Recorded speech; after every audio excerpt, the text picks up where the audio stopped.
여러분 반갑습니다. 제가 오늘 한 35분 정도 언어학이라기보다는 언어의 세계에 대해서 말씀을 드리겠습니다. 좀 큰 차이가 있습니다. 저의 작은 어떻게 보면 학문관이라 할까 소신은 이 세상에 있는 모든 그 현상이 학문에 의해서 이렇게 다 포착되지는 않습니다. 언어도 특히 심한데 언어학이라는 학문의 도구로 언어라는 그 무한한 무궁무진한 현상을 다 담아내기에는 상당히 부족합니다. 그래서 오늘 제가 다룬 내용은 언어학이 아니라 언어의 세계라는 점을 좀 한번 분명히 기억했으면 하겠습니다. 그래서 오늘 여러분과 함께 고민해볼 문제는 좀 크게 여러분들 생각의 좀 사유의 스케일을 조금 크게 넓혀서 인간, 언어, 문명 그리고 도대체 언어가 인간에게 있어 무슨 의미가 있는 것인지, 이를테면 언어 인간학이라는 하나의 그 제가 주창하고 있는 하나의 그 개념 이론을 같이 고민해 보도록 하겠습니다. 그 제가 지금 말씀드리는 언어는 지금 제가 말할 음성 언어뿐만 아니라 뭐 몸짓이라든지 아니면 다양한 시각 언어, 심지어 저런 점자 언어까지 인간의 관념, 생각을 소통하기 위해서 사용되는 모든 언어를 저는 다 언어라고 합니다. 이게 여기서 굉장히 중요한 대목인데, 왜냐하면 언어학의 기본 전제는, 언어학의 핵심적인 대상은 무엇보다 음성 언어입니다. 제가 이제 후드를 사용해서 후드를 진동시켜가지고 나오는 이 음성어가 가장 중요한 언어학의 대상이고, 나머지는 핵심적인 것은 아니라고 보는 건데, 저는 이제 그 기존의 좀 통설에 늘 좀 반기를 세워왔고요. 인간세에서 생각, 감정을 표현하게 사용하는 모든 종류의 언어, 조금 어려운 말로 말하면 이걸 기호체계라고 합니다. 기호체계라고 하는 건 여러분들 생활 속에서 무궁무진하게 대하는 것이죠. 지하철에 가면 온갖 종류의 픽토그램이 있고 사인이 있죠, 그렇죠? 여러분과 제가 지금 주고받는 무언의 어떤 예의 바른 어떤 예의 형식이라든지 몸짓 이런 것들도 모두 상당한 의미를 담고 있습니다. 그래서 오늘 언어에 대한 좀 여러분들이 빅픽처, 큰 그림을 한번 좀 그려갔으면 하는 바람입니다. 일단 그 언어라고 하는 것을 말하기 전에 우리가 호모사피엔스를 좀 알아야 되는데, 호모사피엔스 그 이전에 여러분이 대학에 와서 고대도 70몇 개의 과가 있습니다만, 다른 학문 중에서 가장 스케일이 큰 학문은 천체물리학이겠죠. 지금 지구라는 조그마한 이 혹성에서, 별에서 대략 한 80억 광년 떨어진 곳, 그것이 지금 우리 과학이 인식할 수 있는 최대 범주입니다. 어마어마한 크기의 은하계죠, 우주입니다. 그 우주가 만들어진 다음에 인간이 만들어진 것은 그야말로 아주 기나긴 그 시간이 지난 다음에 있었던 일인데, 인간 언어의 관점에서 보게 되면은, 이거는 제 이론입니다. 제가 보면 크게 인간이 한 700만 년 전부터, 700만 년이라는 것은 가장 아주 최대치를 잡은 겁니다. 좀 이따 다시 보겠습니다만, 우리가 이제 인간다운 삶을 시작한 것은 대략 한 호모사피엔스에서 시작하는 인지혁명, 그리고 이제 대략 BC 만년 전에 시작했던 신석혁명, 그리고 16세기에 있었던 과학혁명, 그리고 17, 18세기 산업혁명, 그리고 디지털혁명, 이렇게 5개의 아주 근본적인 혁명을 겪었고요. 그리고 이 기간 동안에 인간은 엄청나게 많은 걸 발명했는데, 바퀴를 비롯해서 오늘 우리가 다양한 디지털 스마트폰까지 대략 한 60여 개의 기술을 발명한 거로 압축될 수 있습니다. 자, 이제 좀 빠르게 연표를, 여러분들 머릿속에 좀 연표를 하나 새겨내야 될 것 같습니다. 135억 년 전에 물질과 에너지가 창발했습니다. 드디어 물리학의 세계가 시작된 거죠. 그러니까 대학에서 가장 근본적인 문제를 다룬 학문은 역시 물리학이라고 볼 수 있습니다. 그 다음에 우주 생성 후 30만 년 경과돼가지고 이제 원자와 분자가 출현했습니다. 화학의 세계가 됐고요. 45억 년 전에는 지구가 형성됐습니다. 그리고 38억 년 전에 아주 미시적인 상태지만 생명체의 원시적 상태가 나왔고요. 인류의 종은 600만에서 700만 년 전입니다. 이것은 이제 고인류학에서 다룬 학문인데, 최초의 이제 인류 공통이 출현한 것이고, 이때부터가 이제 인류학의 세계가 시작됐다고 볼 수가 있습니다. 그리고 이제 250만 년 전 아프리카에서 호모라는 그 장르 소개 진화가 시작이 되었고요. 대체로 250만 년 전 최초의 석기도구를 사용했습니다. 그게 굉장히 중요한 의미입니다. 인간이 처음으로 이제 도구를 제작을 하기 시작했다는 거고요. 그리고 200만 년 전에 이제 인간은 아프리카에서 유라시아로 확산됩니다. 그래서 인류의 조상은 여러 가지 이론이 있습니다만 아직까지 그 정설은 아프리카에서 태어난 것이고요. 무려 3번의 여행을 합니다. 3번. 그리고 또 하나 이제 흥미로운 게 이제 네안데르탈인인데, 여러분들 아다시피 네안데르탈은 현생 인류의 직계 조상 호모사피엔스와 동거했죠. 같이 생존했던 시기가 동일합니다. 근데 네안데르탈이 완전히 그 종멸하죠. 완전히 소멸되는데 그 원인에 대해서는 여러 가지 이유가 있습니다만 제가 보기엔 언어학자의 관점에서 보게 되면 네안데르탈하고 호모사피엔스를 갈라놓은 결정적인 분기점은 호모사피엔스만이 지금 제가 말하는 이런 상징적 언어를 사용할 수 있었다는 것이 제가 보기엔 가장 큰 설득력 있는 이론일 겁니다. 그래서 30만 년 전에 불이 이제 사용됐고요. 저 불이 사용됨으로써 드디어 인간이 이제 화식을 시작을 합니다. 저것도 굉장히 문화인력적으로 중요한 의미를 갖고 있습니다. 모든 동물은 그냥 날 것을 잡아먹죠. 그렇죠? 인간만이 이제 가공을 하기 시작을 하거든요. 이제 뭐 어마어마한 변화가 일어나기 시작하는데 여러분들이 뭐 소화기관부터 시작을 해가지고 문화적으로 굉장히 큰 변화를 가져옵니다. 그리고 호모사피엔스가 이제 동아프리카에서 이제 진화를 거듭을 하고 대략 한 7만 년 전에 제가 말한 인지혁명을 우리가 접하게 되는데 이 인지혁명이라고 하면 이제 처음으로 지금 여기의 세계를 벗어나서 인간이 가상의 세계를 만들어낼 수 있다는 겁니다. 그러니까 동물들도 벌이나 무슨 다른 뭐 동물들도 뭐 침팬지 같은 것들도 기본적인 의사소통을 합니다. 그렇지만 뭐 거짓말을 한다든지 아니면 내일이라는 단어를 갖다가 지금 발생하지 않는 과거나 내일의 가상의 세계를 구축할 수 있는 것은 오직 인간만이 가능했던 겁니다. 어떤 학자는 이걸 가리켜서 오히려 동물들이 정상이고 이것이 인간이 어떤 한순간 돌연변이가 발생했다고 봅니다. 그러니까 이게 상당히 정상과 비정상이라는 것은 보는 관점에 따라서 상당히 그 상대적이라고 볼 수가 있습니다. 그리고 7만 년에서 6만 5천 년 전에 이제 본격적인 이제 호모사피엔스가 아프리카를 벗어나서 확산이 되기 시작을 하고요. 3만 년 전에 네안데르탈이 소멸합니다. 그리고 1만 년 전 농업혁명을 시작을 하는데 이제 처음으로 인간이 자연을 자기의 의사에 따라서 자기의 어떤 플래닝에 따라 가지고 계획을 하고 농사를 짓기 시작했다는 거죠. 굉장히 중요한 의미를 갖고 있습니다.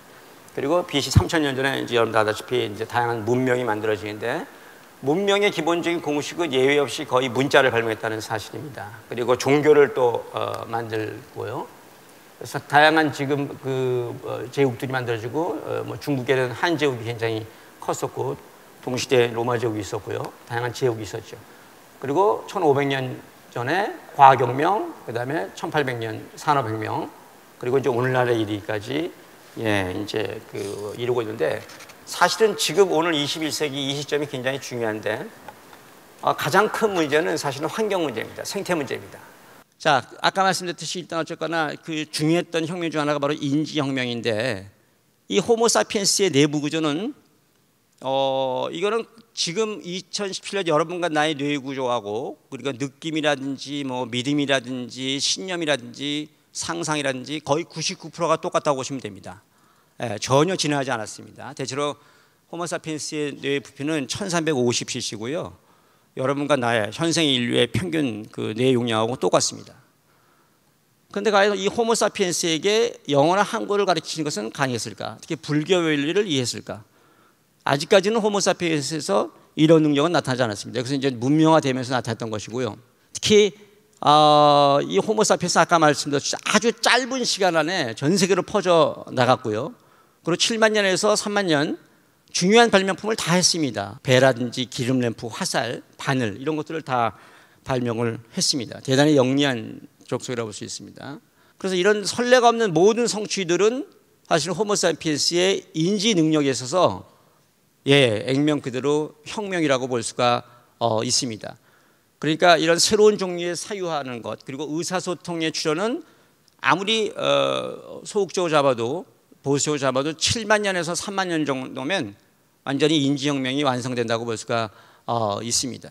근데 과연 이게 왜 가능했던 것인가? 예, 여전히 학자들은 답을 못 찾고 있습니다. 이것은 어느 한순간 돌연변이, 즉 불연속성으로 설명하는 사람이 있고, 아니다 이것은 수백만 년 동안 진화를 거쳐서 점증적으로 이루어졌다고 하는 설이 있지만, 학자들 간의 의견이 분분합니다.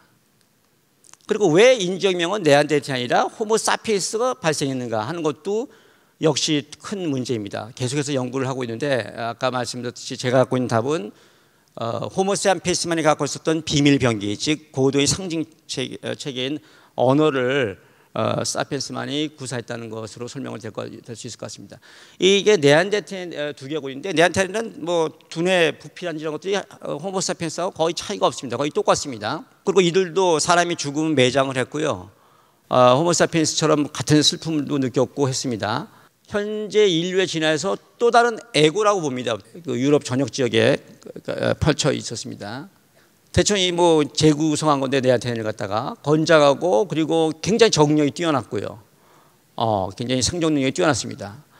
근데 왜 소멸했을까? 예, 제가 보기에는 5만 년에서 4만 년 사이, 그리고 3만 2천 년 전부터 계속해서 호모사피엔스 쫓겨나면서 이베리아 반도에서 완전히 사라졌습니다. 이거는 거의 뭐 과학적으로 완벽하게 증명이 됩니다. 왜냐하면 네안데르탈 화석은 한 200개 이상 발견됐기 때문에 과학적으로 증명하는 건 문제가 없습니다.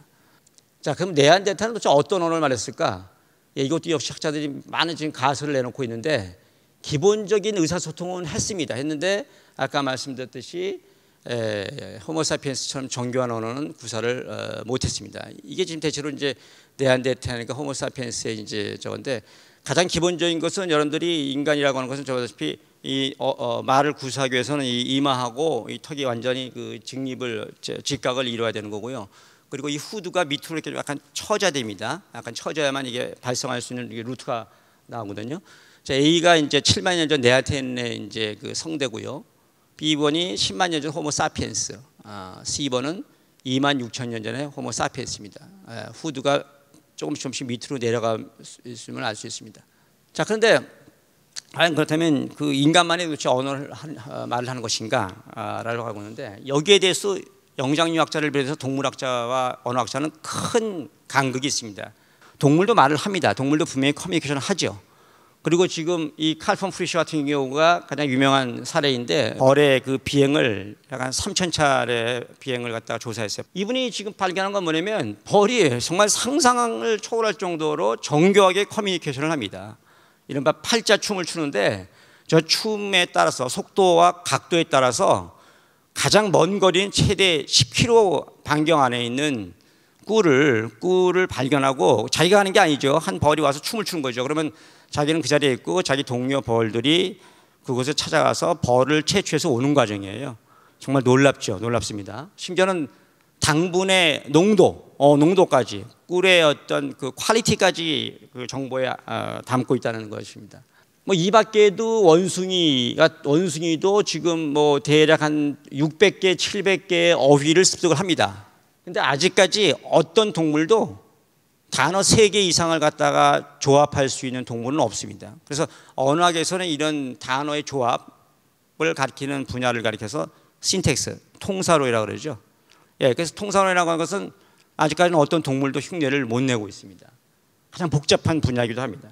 뭐 그 밖에 고래, 코끼리, 앵무새 등을 포함해 가지고 여러 동물들이 다양한 방식으로 커뮤니케이션을 하고 있습니다. 인간 언어의 탁월성을 강조하는 것도 좋은데, 이게 이제 노암 촘스키 같은 언어학자의 입장이죠. 이건 동물도 기계도 절대로 모방할 수 없는 인간 고유의 능력이기 때문에, 촘스키 선생님이 하면은 뭐 인공지능 같은 거 연구하는 거 굉장히 회의적이고요. 그리고 영장류학자의 연구 업적에 대해서 대단히 회의적이죠. 이건 결국 넘어설 수 없는 인간만의 고유성이기 때문에 이거 부질없는 짓이다. 그렇다면 저 입장은 뭘까요? 저 입장은 좀 반대, 유보적 입장입니다. 대부분의 언어학자들은 이런 작업에 대해서 거의 무지합니다. 저를 포함해서. 그래서 좀 어려운 말로 말하면 상당히 인식론적인 빈곤에 시달립니다. 아는 바가 거의 없다는 얘기예요. 사실은 엄청나게 많은 데이터가 쌓였음에도 불구하고 언어학에서는 이 분야를 가르치지 않습니다. 그러니까 이게 지금 여러분들이 스스로 이제 깨달아야 될 내용이라고 생각을 합니다. 자, 가장 통상적인 대답은 언어는 너무나 지금 유연하다, 탄력하다. 그러니까 자모책이라는 것이 24개, 그렇죠? 영어 같은 경우 26개, 한글 24개의 자모 같고 도서관에 가면 수백만 수천만 권의 책이 쌓여 있죠. 그렇죠? 예, 몇 개의 음소, 가장 작은 소리를 갖고 무한한 문장을 만들어낼 수 있습니다. 이건 엄청난 능력이긴 합니다. 뭐 그 밖에 여러 가지 이제 언어가 어떻게 나온 것이냐는 것은 여러 가지 지금 인류학자들이 굉장히 많이 연구를 하고 있습니다. 그래서 서로 세계에 대한 정보를 공유하기 위해서 진화했다는 것이죠. 근데 이것도 상당히 아주 의미 있는 이야기입니다. 어떤 동물도 다른 동료에게 정보를 일러주는 동물은 인간밖에 없었습니다. 이건 굉장히 손해나는 일이거든요.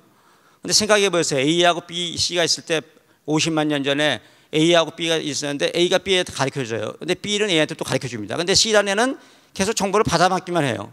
안 가르쳐주고. 그럼 어떻게 됐어요? C는 자연 도태하겠죠. A와 B는 서로 정보를 공유하면서 훨씬 더 많은 정보를 축적해 가겠죠. 그렇죠? 다른 어떤 동물도 이 간단한 원리를 갖다가 시행을 못했습니다. 사실 굉장히 손해보는 거죠. 처음에는 내가 줘야 되니까. 그렇죠? 자, 호모사피엔스는 따라서 우선적으로 사회적 동물이라는 사실입니다. 이것도 여러분들 뭐 사회학적으로 심리학적으로 굉장히 중요한 사실입니다. 인간은 근본적으로 사회적 동물이기 때문에 사회적 협조 없이는 살 수 없습니다. 그러니까 또 중요한 건 뭐냐면 사자들소, 이 먹잇감에 대해서 아는 것뿐만 아니라 더 중요한 것은 부족 간의 관계를 알아야 됩니다. 저 사람하고 어떤 사람이지, 저 사람하고 누가 과적이야, 정직한지, 누가 속임수를 쓴 사람이지 알아야 된다는 얘기죠. 그래서 대략 현대 인류학에서 조사한 거 보면 대체로 이제 그 원시시대 때는 뭐 한 100명 정도의 무리가 있었는데 단 50명만 모여도 관계의 수는 1200개입니다.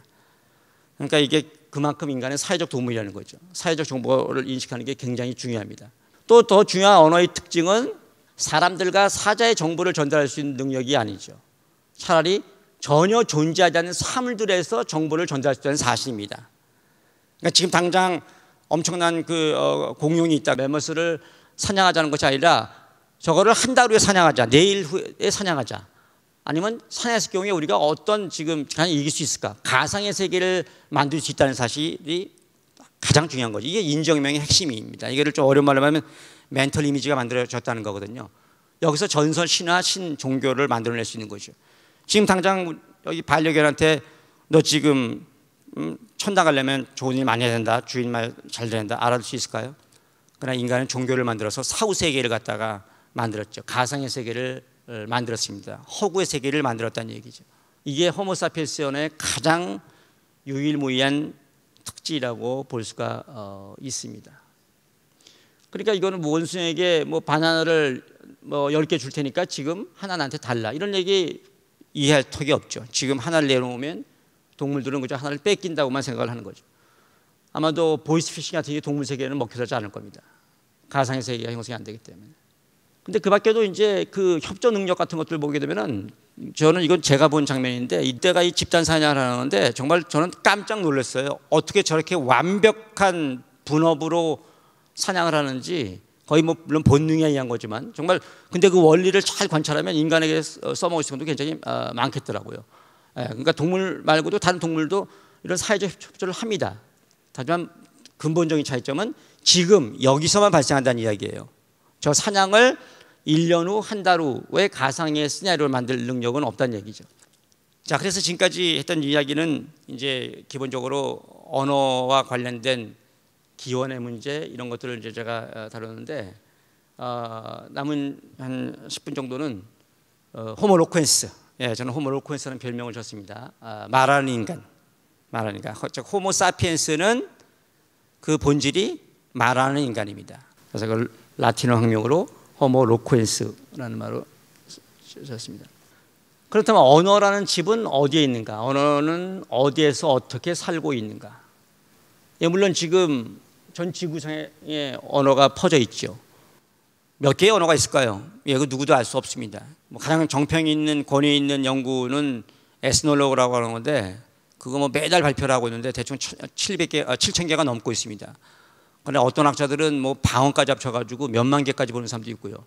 또 심지어 어떤 자료는 한 3,000개 정도밖에 없다고 보는 사람도 있어요. 근데 중요한 건 뭐냐면 지금 있는 숫자가 중요한 것이 아니라 향후 100년 안에 몇 개의 언어가 살아남을 것이냐는 건데 그것도 제가 논문을 이미 20년 전에 발표했는데 약간 수학적인 그 공식을 써가지고 100년 안에 제가 보기엔 뭐 한 90%의 언어는 다 사라진다고 보면 됩니다. 이제 언어의 절멸, 언어의 지노사이드가 벌어지고 있죠. 또 언어는 여러분들 모든 개인의 마음속에 또 둥지를 트고 있습니다. 그리고 여러분의 뇌 속에 언어 능력이 있죠. 분명합니다. 발에 있는 것이 아니라 팔에 있는 것이 아니라 지금 제가 이렇게 말할 수 있는 것은 언어가 계속해서 어떤 연산작용을 하고 있는 거거든요. 어쨌거나 언어 능력의 소유는 인간의 고유성과 인류를 특징짓는 핵심 요소라는 점을 아까 분명히 강조했고요.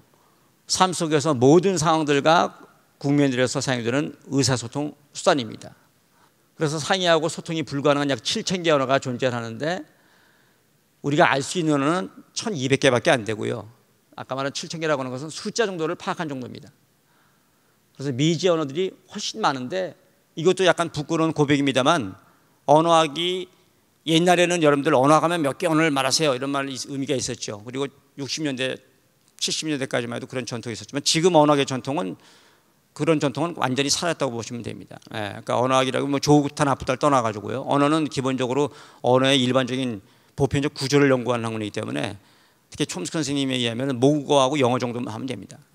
근데 저는 그 가설에 태도에 동의하는 입장은 아니거든요. 왜냐하면 언어에 이렇게 수없이 많은 언어가 있기 때문에 저 언어의 구조를 일단 한 번씩 파악을 해야 됩니다. 그리고 나서 언어의 보편적 구조를 봐야 되는데 현대 언어학은 연역적인 방법을 택한 것 같습니다. 일일이 저걸 다 7,000개 언어를 어느 세월에 다 보겠느냐.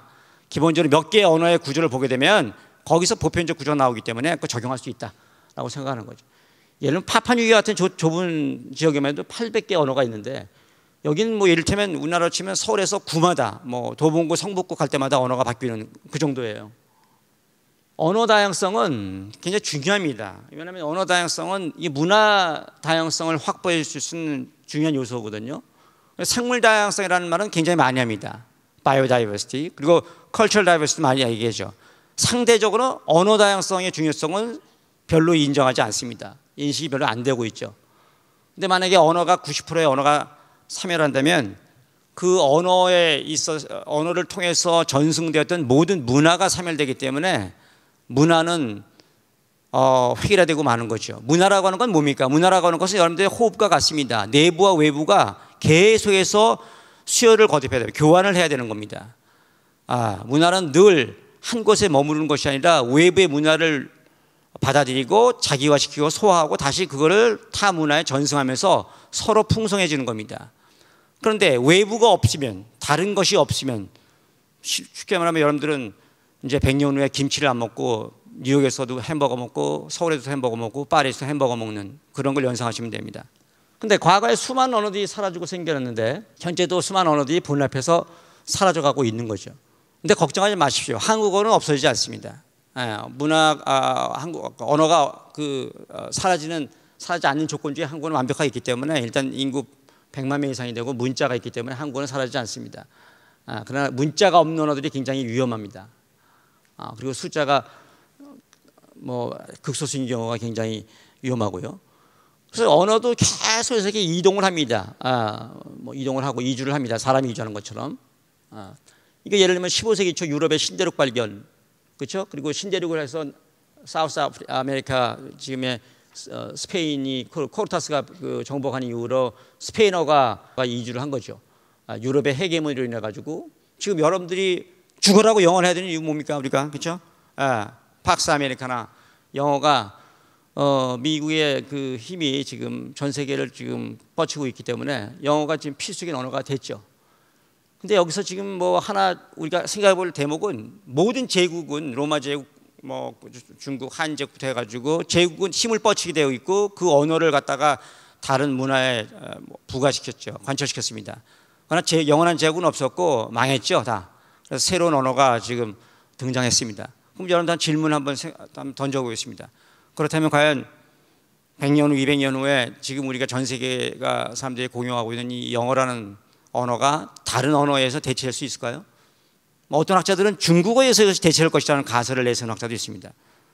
여러분 상상해 볼 수 있을까요? 저는 아직 답이 없습니다.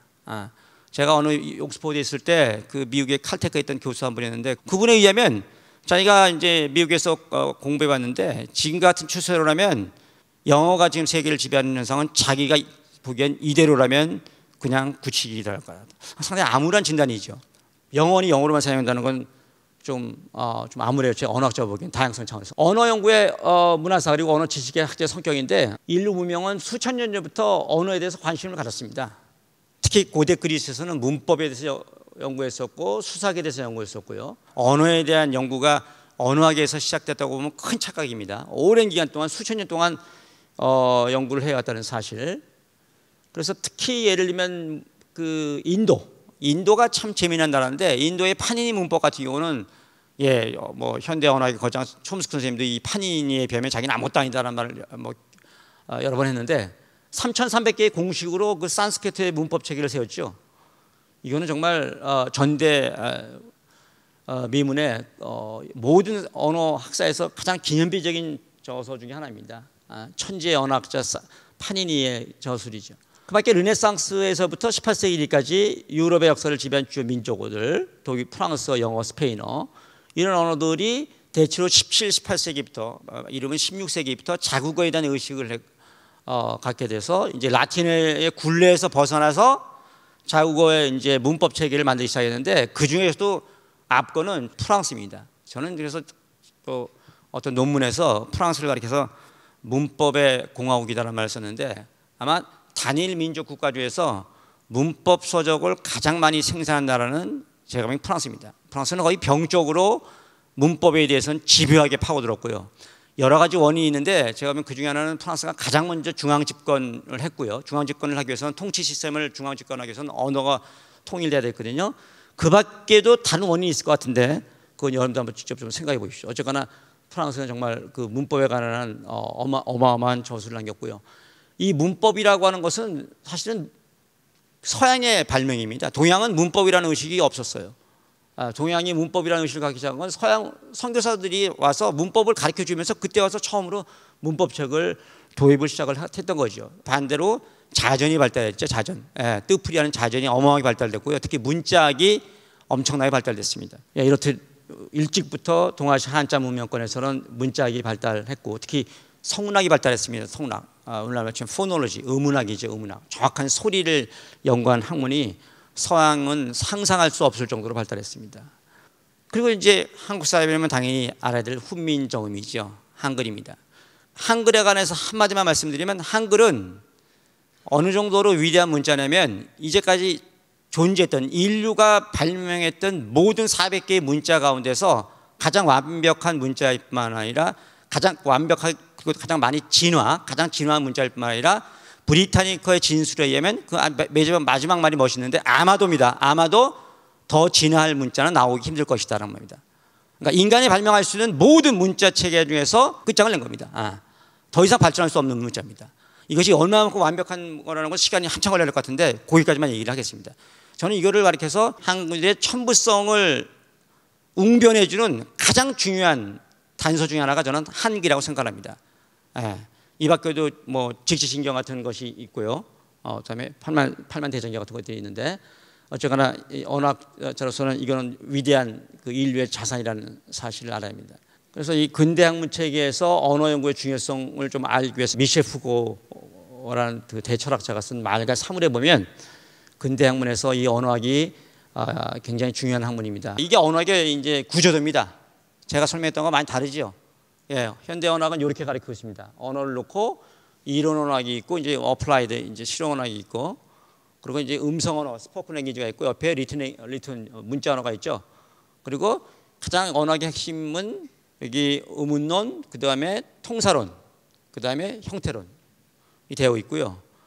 저기 옆에 있는 화용론 같은 분야는 사실은 언어학에서도 70년대 이후부터 조금씩 가르치기 시작했고 이 밖에 뭐 사회 언어학 같은 경우는 최고 나서 이제 가르치기 시작했고요. 문자 언어는 별로 안 가르치는데 저는 이제 뭐 언어학과에서 주로 이제 외부에 있는 문자학이라든지 사회 언어학 이런 것들을 주로 가르치고 있습니다. 저는 1000개의 얼굴을 갖고 있는 언어다. 어마어마하게 그 복잡하다. 그리고 명료한 정의를 시도하는 순간 언어의 정체성은 인식의 비평에 사라진다. 그래서 아까 제가 처음 강의를 시작하기 전에 단서를 달았던 것이 오늘 제 강의는 언어학의 세계가 아니라 언어의 세계라고 하는 겁니다.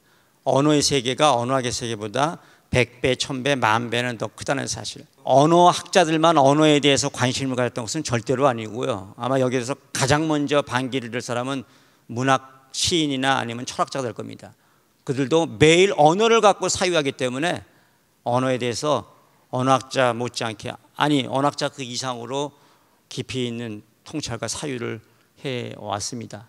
그래서 하이데거 같은 대철학자는 언어를 가리켜서 존재의 집이라 그랬고, 그리고 비트겐슈타인은 뭐 유명한 말인데 나의 언어의 한계는 곧 나의 세계의 한계라는 말을 했고요. 여러분이 알고 있는 어린 왕자를 쓴 생투주베리는 언어는 온갖 오해의 근원이라고 상당히 언어에 대해서 비판적으로 나왔습니다. 장자 보게 되면 지혜로운 자는 말하지 않고 말하는 자는 지혜롭지 못하다. 예, 오늘 저는 상당히 지혜롭지 못한 사람이 되고 말았네요. 네. 언어학에서는 제가 보기에는 19세기에 근대 언어학이 만들어졌지만 현대 언어학은 이 옆에 지금 사실 보고 있는 이 두 분이 정초했다고 보면 됩니다. 근데 언어학이 갖고 있는 이 무한한 자긍심은 이 두 분이 그냥 일개 언어학자가 아니라 어마어마한 천재라는 거죠. 예, 저는 뭐 개인적으로는 여기 오른쪽에는 근현대 언어학의 아버지라고 추앙받고 있는 소스에 대해서 연구를 쭉 30년 동안 해왔고 박사 논문도 써왔는데 정말 알면 알수록 신비로운 분이고요. 그 현대 언어학은 1960년대부터 정확하게 50년대부터 혜성처럼, 그야말로 혜성처럼 나타난 거죠. 촘스키 선생이 약간 25세에 당시 미국의 학문, 전 세계 학문을 지배했던 행동주의, 경험주의를 갖다가 산산조각 내면서 완벽한 이성주의에 의해서 신텍스라고 하는 새로운 이론을 들고 나왔습니다.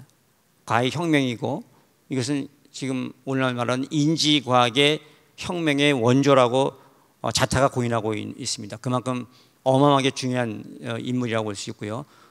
뭐 한마디 가감 없이 촘스키 선생을 이해하지 않고 현대 언어학을 이해한다는 것은 마치 칸트나 데카르트를 한 번 안 읽고 철학을 논하는 것과 똑같은 형국이라고 볼 수가 있습니다. 시간이 뭐 거의 다 됐기 때문에 오늘 이 정도로 하겠습니다. 감사합니다.